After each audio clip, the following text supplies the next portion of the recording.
હવે જોઈએ સમાચાર વિગતવાર તો વડોદરાના કરજણ ધાવટ રોડ પર આવેલી કાનમ પેપર મિલમાં લાગેલી આગે વિકરાળ સ્વરૂપ ધારણ કરતા પરિસ્થિતિ ગંભીર બની છે।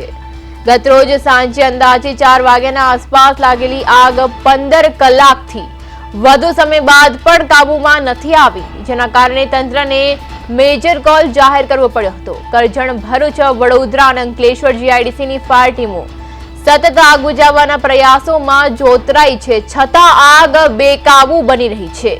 ફાયર વિભાગને આસપાસની કંપનીઓમાંથી પાણી મંગાવી આગ પર કાબુ મેળવવાનો પ્રયાસ કરવો પડી રહ્યો છે। ઘટનાની ગંભીરતાને ધ્યાનમાં રાખીને કરજણના નાયબ કલેક્ટર ડીવાયએસપી, પીઆઈ અને મામલતદાર સહિત પોલીસ તંત્ર પણ ઘટના સ્થળે પહોંચી કામગીરી પર નજર રાખી રહ્યું છે।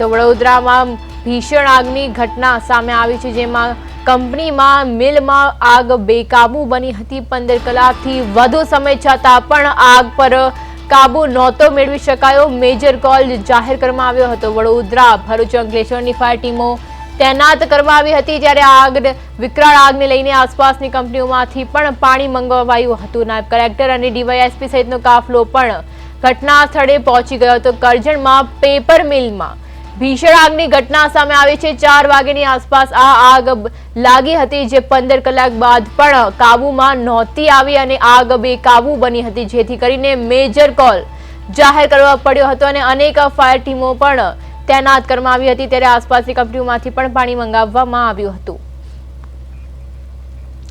આ સાથે આપણા સંવાદદાતા તુષાર પટેલ જોડાઈ ગયા છે। જી તુષાર, વડોદરાના કરજણમાં પેપર મિલમાં જે ભીષણ આગની ઘટના સામે આવી છે તે અંગે શું છે સમગ્ર વિગત?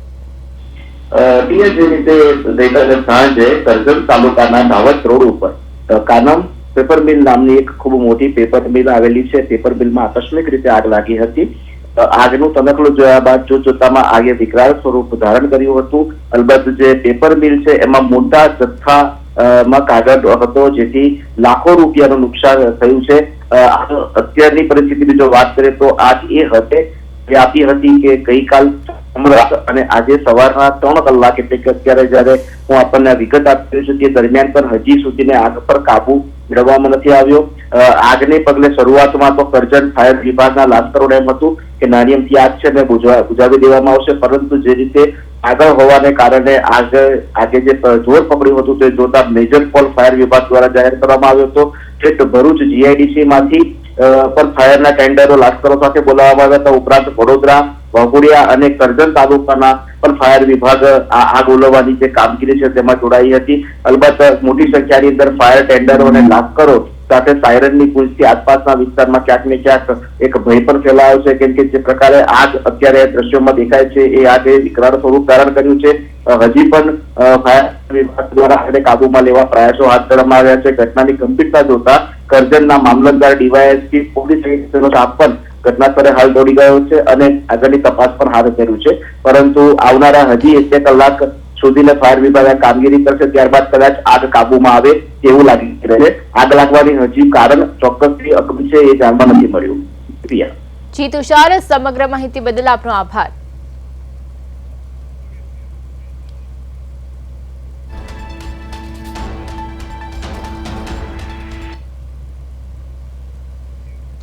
વિરમગામ શહેરમાં વીજ પુરવઠો અચાનક ઠપ થઈ જતા રહીશો મુશ્કેલીમાં મુકાયા છે। અડધી રાત્રે લાઇટ જતા રહીશો ગરમી અને અંધકાર વચ્ચે પરેશાન બન્યા છે, જ્યારે 2 કલાકથી વધુ સમયે વીજળી ન આવતા લોકોમાં રોષ જોવા મળ્યો છે। અધિકારીઓ તરફથી થોડી જ વારમાં લાઇટ આવી જશે એવો જવાબ આપવામાં આવી રહ્યો છે, પરંતુ વારંવારના આવા આશ્વાસનથી લોકોમાં અસંતોષ વધ્યો છે। આ પરિસ્થિતિને લઈને વિરમગામના ગોલવાડી દરવાજા નજીક જીઈબી કચેરી ખાતે રહીશો દ્વારા રજૂઆત કરવામાં આવી છે અને તાત્કાલિક ઉકેલ લાવવા માંગ ઉઠી છે।